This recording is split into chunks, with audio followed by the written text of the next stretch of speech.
There is an unknown secret that a lot of people don't want to talk about that is the most powerful way to boost your spells. And that's with sex magic.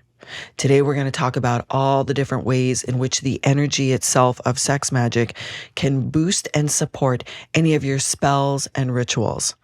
Let's go.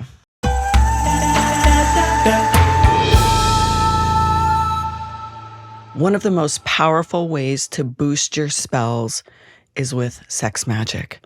And I know that this topic is still very taboo in a lot of industries and a lot of spiritual communities, and yet it is life force.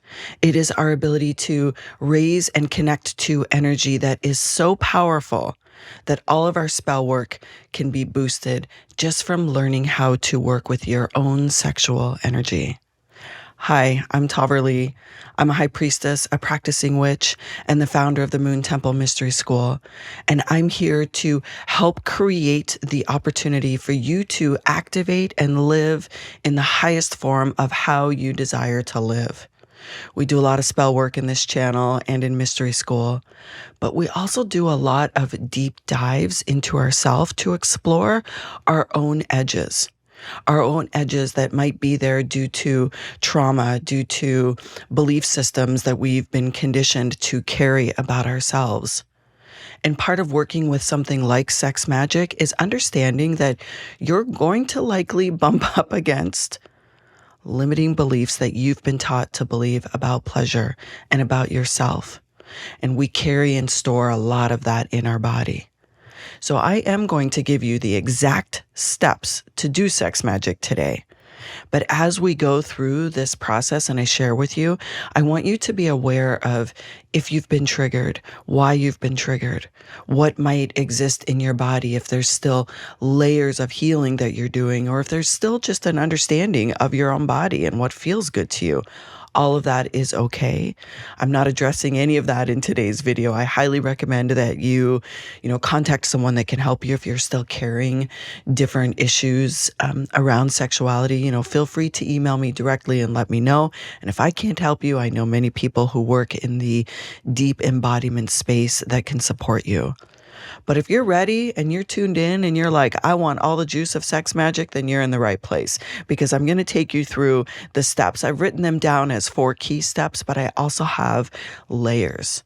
Because if you know me, if you follow me here on YouTube or you've been in Mystery School, then you know that there are always layers that we can build in, and we should always customize our own rituals and practices in ways that feel good to us.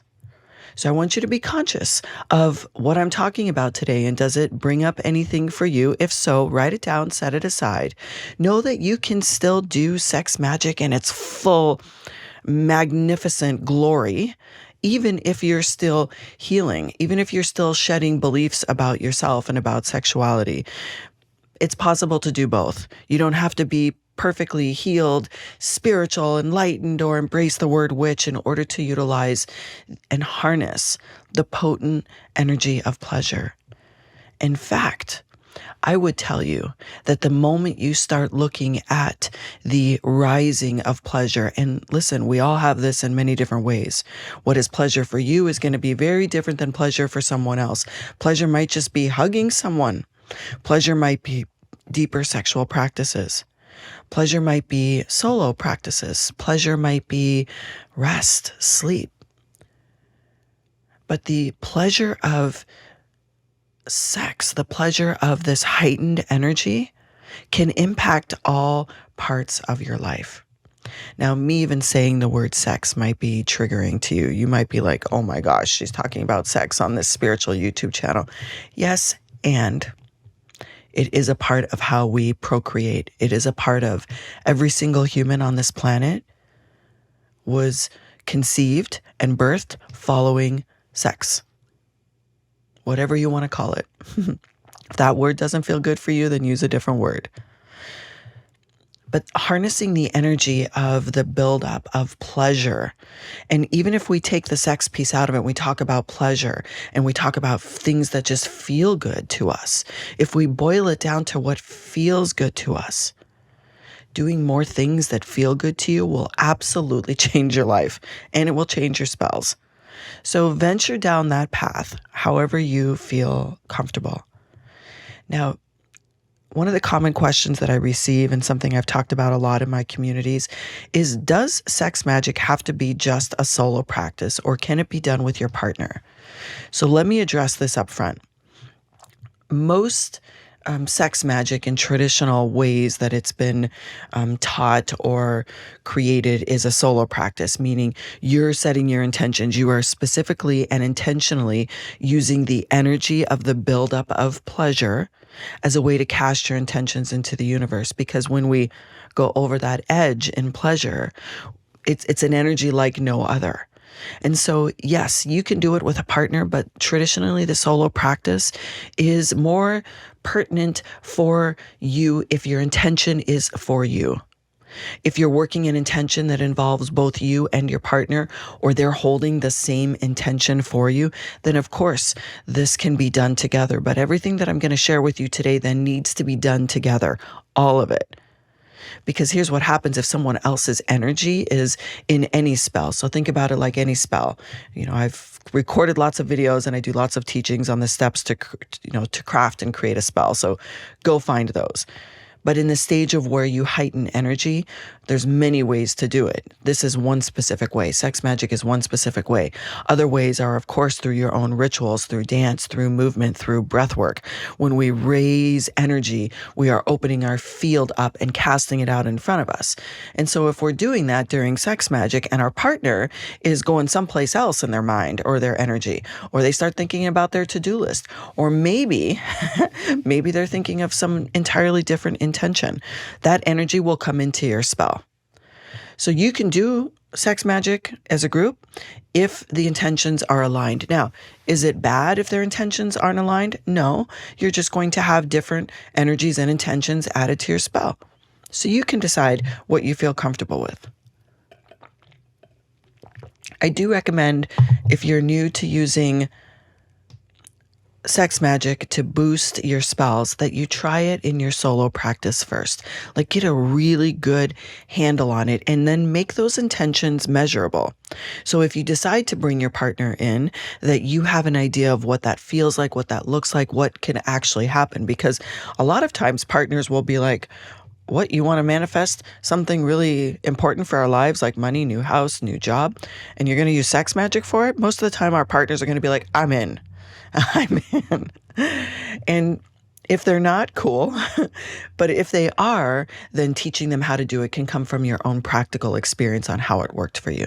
So you decide partner, not partner. Now, sex magic is rooted in deep tantric practices, and in breath work and in energy communication and in the flow of energy between humans. And I'm not going into any tantric practices today. I'm specifically talking about spell work. And so if you feel this call to understand more of what tantric or tantric energy between two humans is, make sure you drop a comment below and I will refer you to places that you can go and explore that, because that is a really deep dive topic and it might interest you, and sex magic might, it might cue you to want to know more. So make sure you use the comments if that's the case. All right, so let's talk about the actual steps of sex magic and how to boost your spells. One of the interesting things that happens when I teach someone sex magic and they bring it in their life and they have a measurable outcome for their spell and it comes to fruition, then they're like, wow, every time I experience pleasure sexually, I want to create an intention. Or every time I'm having, sex with myself, what am I focusing on? What are my intentions? What are my mantras? What are the key things I'm focusing on in my life? What are my goals? So I can absolutely not take the great energy that is produced in my body from solo pleasure and not let it, it's never wasted, but not let it go without an intention. Or you might even just be more aware of what is it that you're thinking about when you are receiving or experiencing pleasure from yourself or someone else. What is going through your mind? Because the energy of that going over the edge of the orgasm will actually take what you're thinking about and cast it out there. So now you might be like, maybe I should stop thinking about the fact that I need to bleach my kitchen sink when I'm having sex or pleasure. And this is totally normal. You just become more aware. You just become more aware. So as with all spell casting, the most important step to do is to know your intention. So take some time. Sex magic as a whole is a slow process. It's slowing your roll. It's being really super clear on what it is that you desire. So number one, cast your intention. Know it. Not cast, know it. Be clear about your intention. And start bringing it into your field, into your visual field. You might just be daydreaming or driving to work or cooking dinner. Let this intention percolate. Let it come slow. Because the stronger you can hold the vision, the more anchored it is in your body. When you go to actually do the ritual of sex magic, it's going to come to you way clearer at a time where it's easy for us to not necessarily lose the vision, but be distracted by the pleasure. So focus on having your intentions clear, practice it, visualize it, do the work to anchor it in first. And this is all before you've even done the actual ritual of sex magic. All right.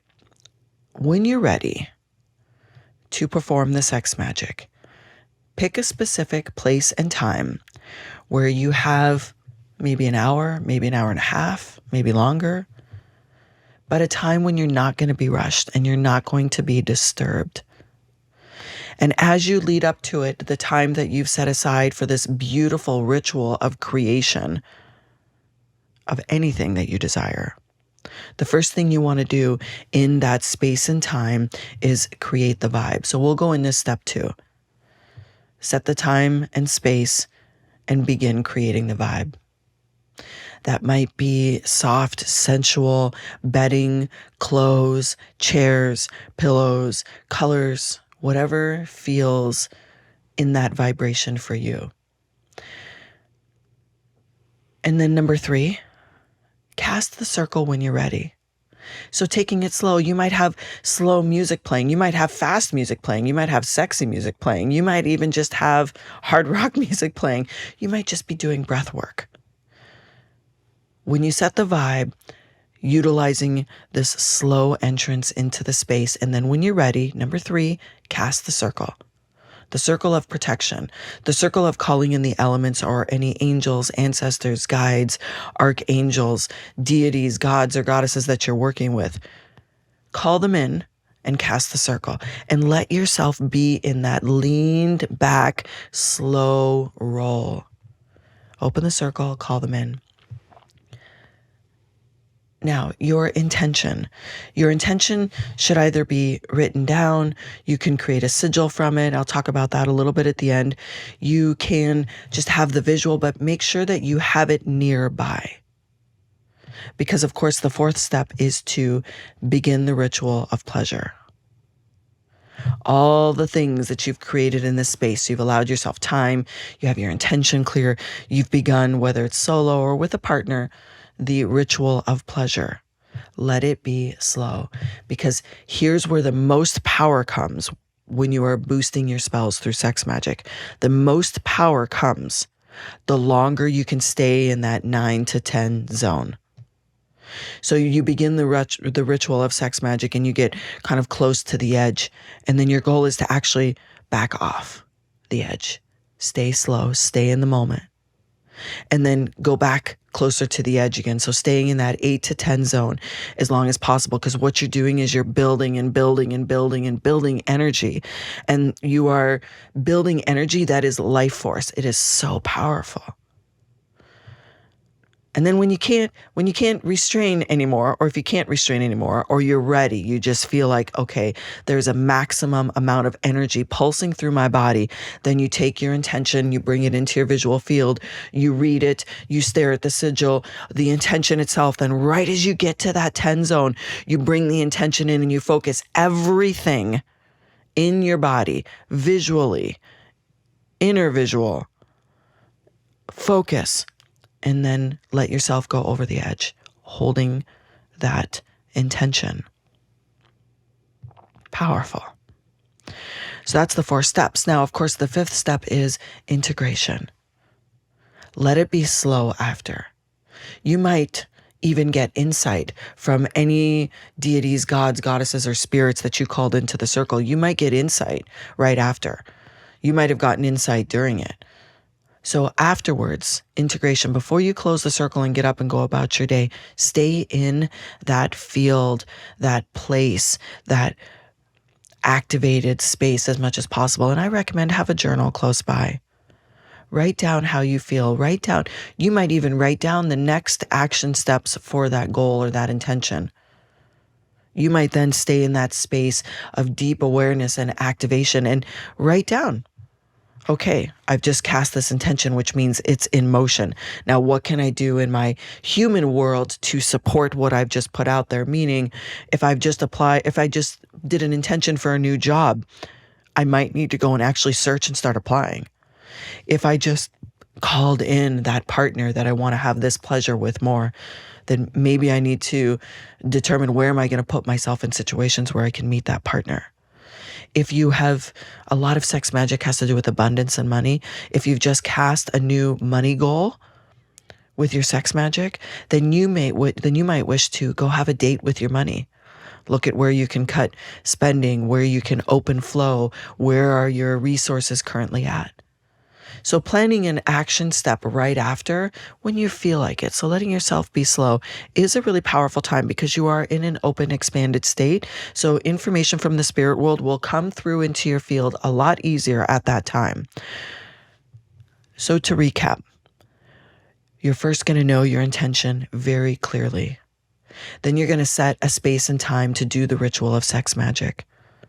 Then you're going to set the vibe in your space and you're going to let yourself move into it slowly.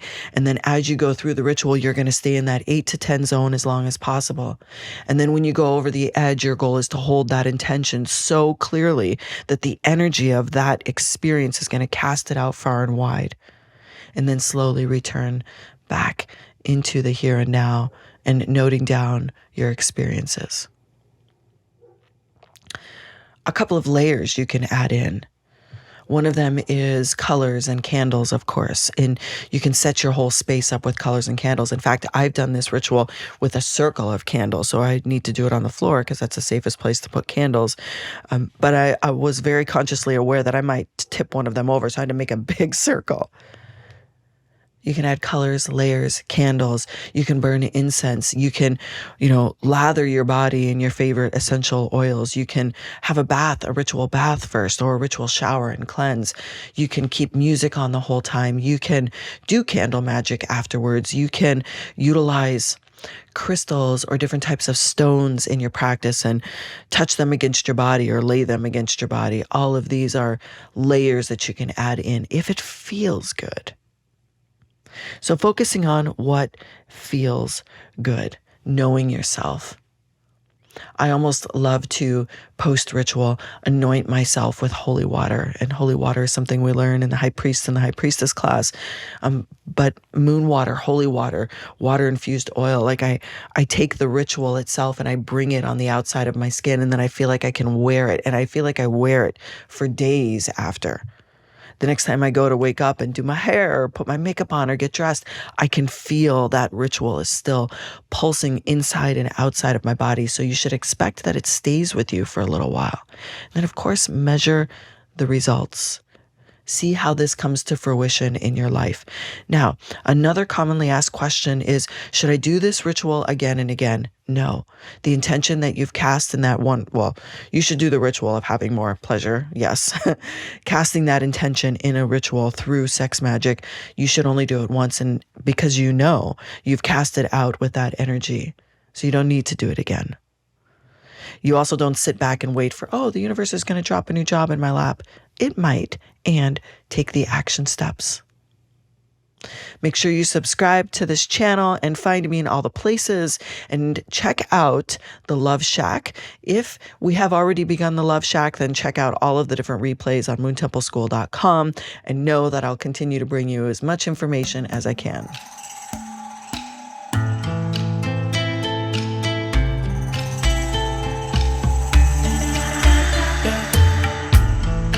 Thank you for joining us today. On any of your favorite listening apps, we would really appreciate a rating and review. And if you're looking for more information, make sure that you go to moontempleschool.com and you can find us there.